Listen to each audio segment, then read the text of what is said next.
네, 우리 말씀 듣기 전에 한번 인사하겠습니다. 사랑합니다. 축복합니다. 인사하겠습니다.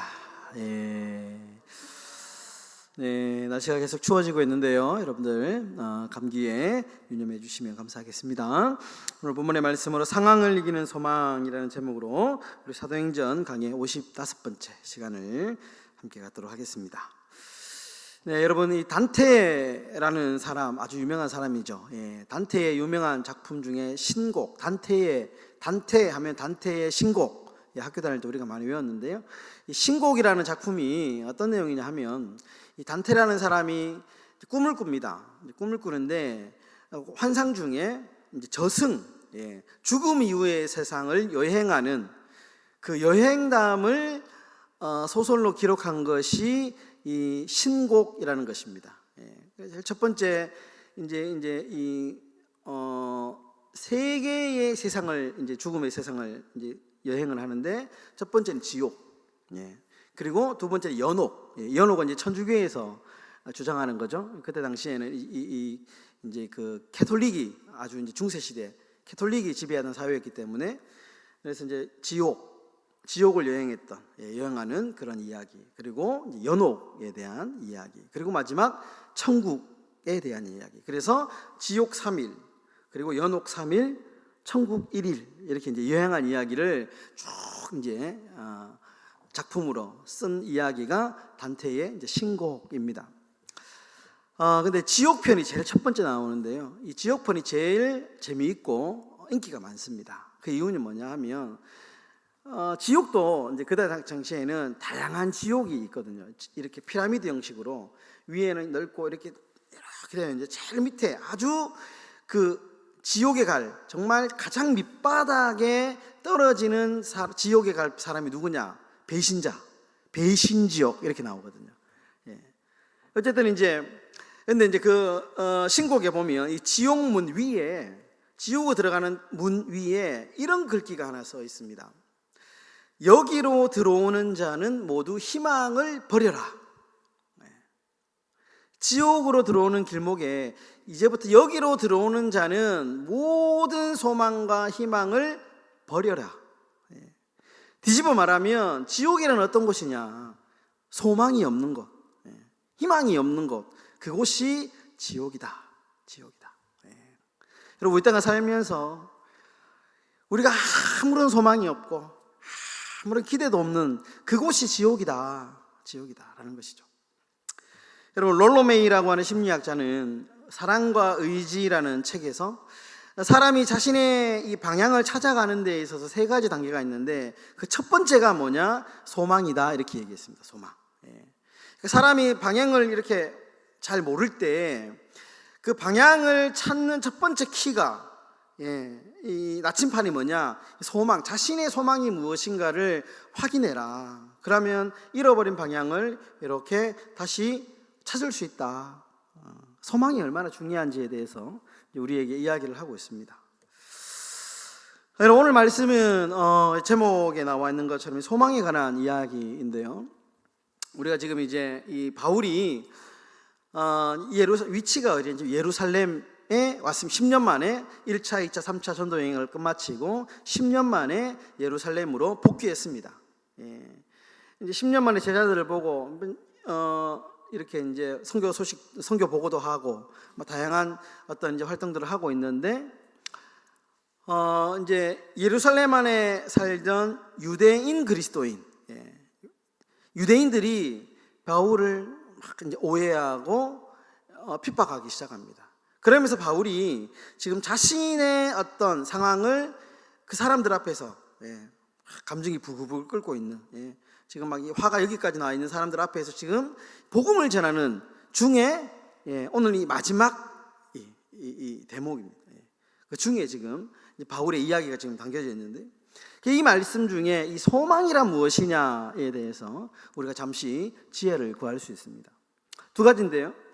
첫 번째, 여러분, 소망은 사람을 보면 사라진다라는 겁니다. 소망은 사람을 보면, 소망은 상황을 보면 그것은 사라진다라는 겁니다.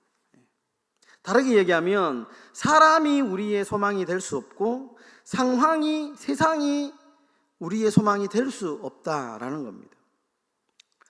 그럼 바울이 지금 성난 군중을 향해서 이제 자신의 이야기를 막 하고 있는데요. 그런데 특별히 17절과 18절을 보시면 성경 어디에도 나오지 않는 이야기가 하나 나옵니다. 우리가 알고 있기는 바울이 다메섹에서 예수님을 첫 번째 만났잖아요. 그 이야기는 누구나 다 압니다. 그런데 오늘 17절과 18절 얘기는 또 다른 이야기를 하고 있는데, 그러니까 우리는 언뜻 생각하면 다메섹에서 바울이 예수님을 한번 만났구나 라고 생각하지만, 그 이후에 바울은 여러 차례 이 꿈이나 환상 가운데 예수님을 만났어요.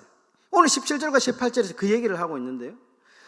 이제 다메섹에서 예수님을 만나고 난 뒤에, 세례를 받고 난 뒤에, 그리고 이제 예루살렘으로 넘어왔습니다. 바울이 자기가 예루살렘에 왔다 이렇게 이제 이야기를 하거든요. 그러면서 예루살렘의 성전에서 기도 중에 내가 다시 예수님을 만났다, 그 얘기를 지금 합니다. 그러니까 다메섹에서도 한번 보고 만나서 부활하신 예수님을 만났고, 오늘 이 예루살렘 성전에서도 초기에 바울이 예수님을 만났다, 이렇게 이제 이야기를 합니다. 그러면서 이제 성전에서 기도 중에 예수님의 말씀을 직접 들었는데, 그 이야기를 하면서 당시에 기도 중에 만난 예수님께서 자신에게 했던 말 중에 아주 의미심장한 대목을 한 대목 소개합니다. 그 18절인데요. 18절에 보시면 예수님이 이제 바울에게 어떤 얘기를 했냐, 이렇게 얘기합니다. 18절에 봄에 주께서 내게 말씀하시되 속히 예루살렘에서 나가라. 그들은 내가 내게 대하여 증언하는 말을 듣지 아니하리라 하시거늘. 그러니까 초창기 때 이제 바울이 다메섹에서 예수님 만나고, 그리고 거기서 이제 아나니아 선지자를 만나가지고 눈에 비늘이 벗겨지고 거기서 세례를 받고 예수를 믿고, 우리는 뭐 이제 광야로 갔다, 뭐 이렇게 이제 갈라디아서 같은 데 보면 그렇게 알고 있잖아요. 근데 이제 여기에 보면 우리가 알지 못하는 정보가 나오죠. 예루살렘 성전에서 기도하는 가운데 하나님께서 앞으로 이 바울의 사역이 어떻게 펼쳐질 것인가에 대해서 이야기를 하고 있는데, 그러니까 사람들이 네 말 안 믿을 거야. 앞으로 네가 열심히 사역할 거지만 사람들은 너 말 안 믿을 거야. 그러니까 조심해라. 지금 이 얘기를 하는 겁니다. 저는 이 이야기를 보면서 바울이 참 초창기 때, 바울이 이렇게 사역을 시작할 때 참 순진했다라는 생각. 내가 바울이 아마 그랬던 것 같아요. 내가 전심으로, 내가 예수님 만난 이야기, 진심으로 내 진심을 이야기하면 사람들이 믿어줄 거야, 이렇게 생각을 했던 것 같아요. 그러니까 진심을 통할 거다, 이렇게 생각을 했던 것 같습니다. 열심히만 하면, 진심으로 열심히만 하면 내 진심이 통해줄 거야. 내가 정말 유대인 중에 유대인이었는데 왜 내가 예수를 믿게 되었는지 사람들이 이해해 줄 거야. 좀 이렇게 순진하게 생각했던 것 같습니다. 근데 예수님께서 네 생각이 틀렸어. 사람들 네 말 안 믿을 거야. 지금 이렇게 얘기를 하고 계시다는 거죠. 바울의 착각이죠. 그럼 우리가 착각하고 있는 것 중에 하나가 뭐냐 하면, 진심을 다하면 상대방이 내 진심을 알아줄 거라는 좀 그런 마음이 있잖아요. 저는 좀 그랬거든요. 내가 말하지 않아도 내가 그저 진심을 다하면 사람들이 내 진심을 알아주겠지. 물론 그런 부분도 상당히 뭐 있겠죠. 그런데 저 사역을 하면서 느낀 게 뭐냐 하면, 내가 진심을 다했는데 안 알아주더라고요. 특히 이제 제가 부교육자 시절에 이제 보면 내가 진심으로 열심히 했거든요. 청년부 사역을 열심히 했는데, 이제 오늘 이제 그 담임 목사님이, 나는 정말 밤낮 안 자고 제가 막 정말 새벽이나 뭐 밤이나 밤낮 뛰어다니면서 열심히 했는데 그런 거 모르시더라고요. 그러니까 내가 진심으로 뭔가 했는데도 불구하고 알아주겠지, 내가 굳이 내가 입으로 말 안 해도 알아주겠지라고 생각했는데 생각보다 모르는 사람이 많더라고요. 근데 착각이었구나. 그런 생각을 좀 살면서, 내가 때가 묻었는지는 모르겠지만 좀 그런 생각이 들었습니다. 바울이 그랬던 것 같아요. 사람에 대한 기대가 좀 있었던 것 같아요, 초창기 때는. 그런데 하나님께서 사람 기대하지 마라. 사람 기대하지 마라. 사람에게 소망 두면 실망한다. 여러분들 전기차 사면 전기차가 그렇다잖아요. 요즘에 배터리 화재가 많이 나는데 전기차가 풀 충전하면 100% 충전이 안 되냐? 이렇게 안 되도록 설계가 되어 있다잖아요. 화재 때문에. 그래서 보통 85%, 90% 정도만 이렇게 충전 딱 풀로 될 수 있도록 물리적으로 이렇게 만들어 놨다 하잖아요. 저는 사람에 대한 기대가 있는데 100%는 아닙니다. 저도 한 85% 정도 딱 맥시멈. 그러면 15%는 뭐냐? 여기는 이분이 언제든지 이렇게 나를 싫어할 수 있다. 내하고 생각이 다를 수 있다. 저는 그렇게 이제 여지를 둡니다. 왜냐하면 살면서 이제 사회적 경험이겠죠. 100% 믿었는데 나중에 탁 이렇게 이제 충격을 받으면 너무 이제 힘들더라고요. 그래 한 85% 정도는 제가 열심히 이제 기대하지만 15% 정도는 여지를 딱 공간을 남겨둡니다. 그래가지고 이분이 설사 살다 보면 나하고 이제 잘 맞을 때도 있고 안 맞을 때도 있잖아요.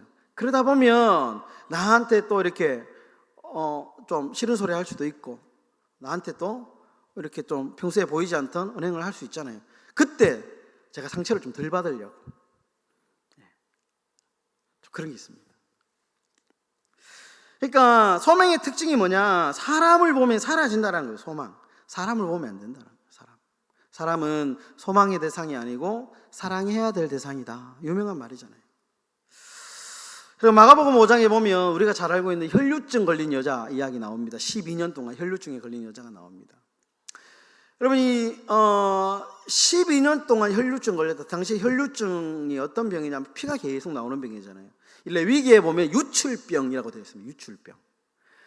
근데 유출병에 걸린 사람을 레위기에 보면 어떻게 되어 있냐면 격리하게 되어 있습니다. 그러니까 사람들과 어울려 못 사는 거예요. 혼자 살아야 됩니다. 부정하다. 낙인을 딱 찍어 놓고요.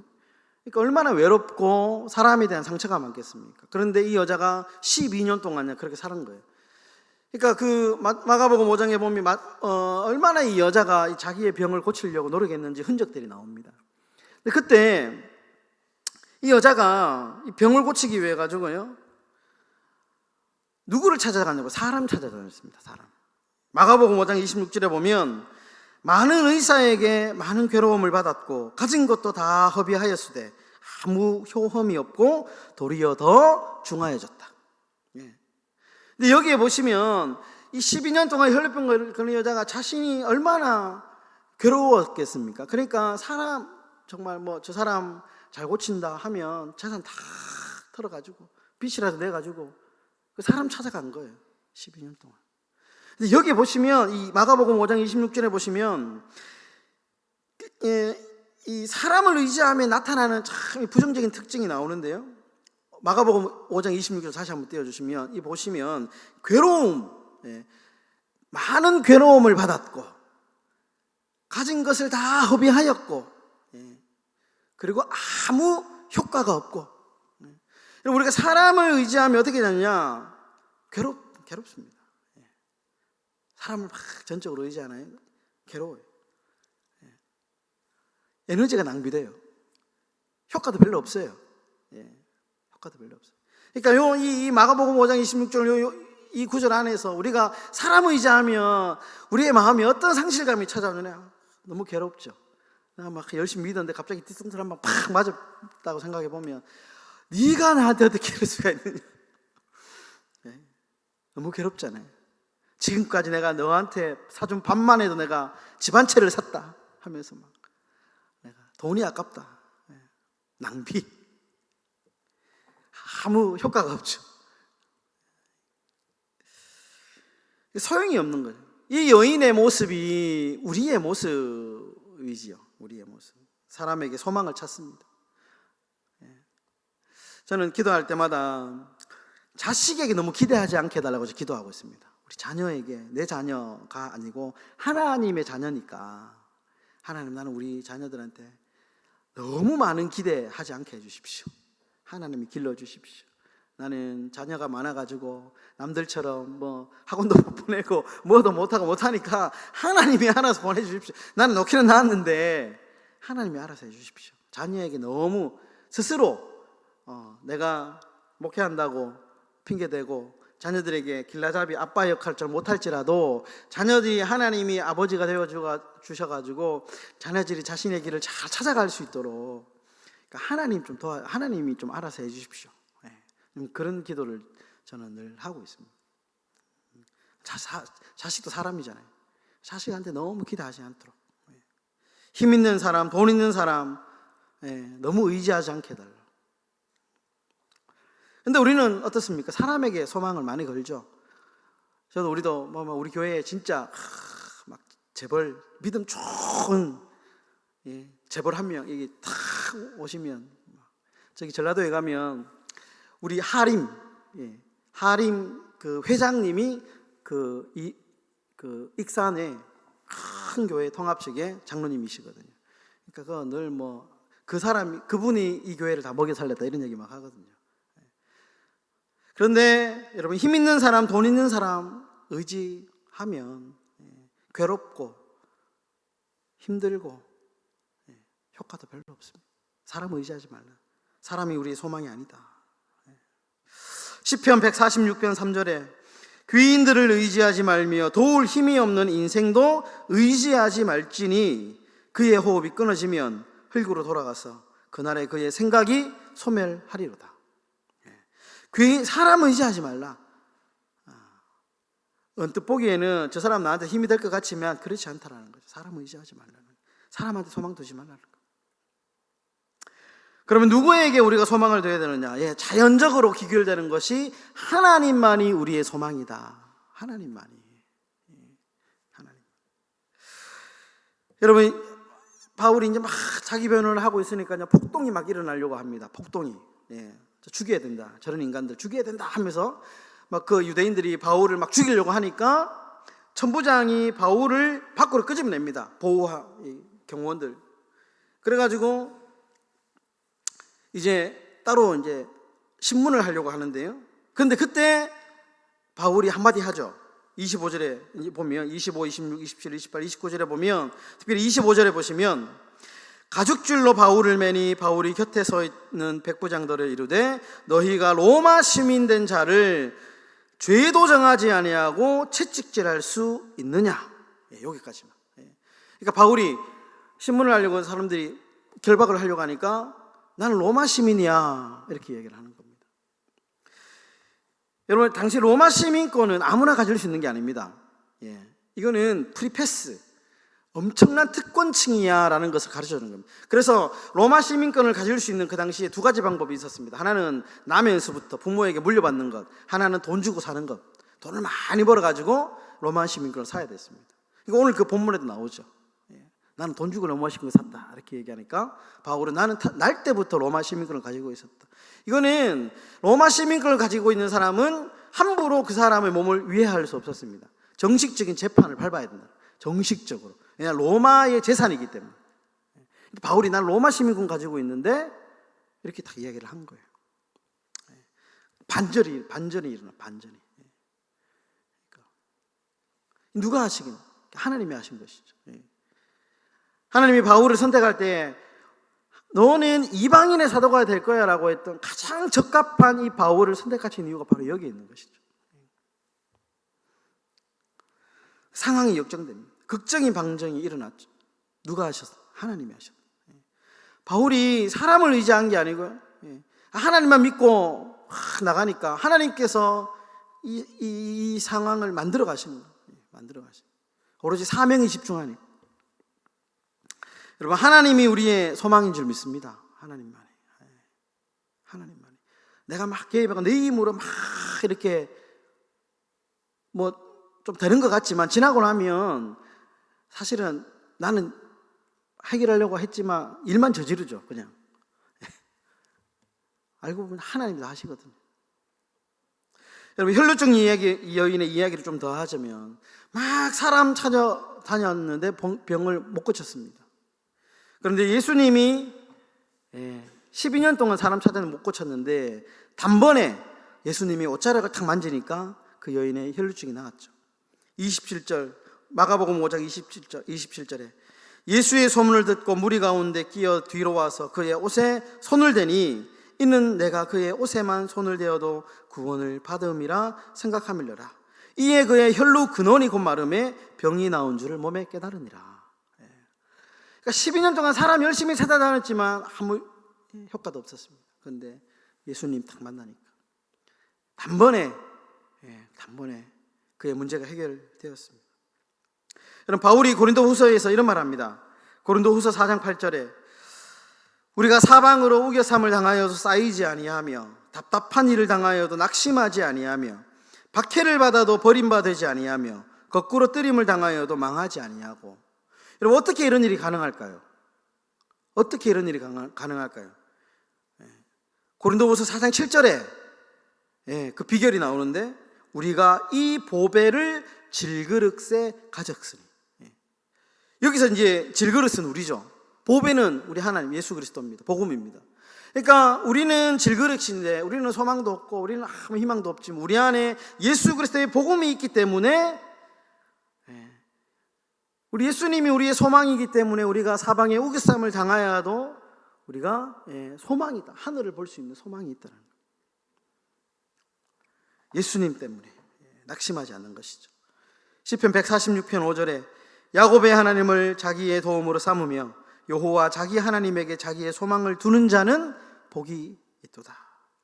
우리 한번 다 같이 시편 146편 5절의 말씀 한번 읽어보겠습니다. 시작. 야곱의 하나님을 자기의 도움으로 삼으며 여호와 자기 하나님에게 자기의 소망을 두는 자는 복이 있도다. 여러분, 우리는 질그릇이고요, 아무 소망이 없습니다. 사람은 소망이 없습니다. 겉만 번지르하죠. 여러분, 이 안에 보배로운 예수 그리스도만 담기만 하면 절망의 인생이 소망의 인생이 되는 줄 믿습니다. 말씀을 정리하겠습니다. 여러분, 빅터 프랭클린이라고 하는 유명한 독일 이제 심리학자가 있는데, 이분은 이제 나치 홀로코스트 나치 이 유태인인데 잡혀가지고 수용소 생활을 하다가 극적으로 살아난 사람입니다. 이 사람이 책을 한 권 썼는데 의미를 찾는 인간의 탐색이라는 책입니다.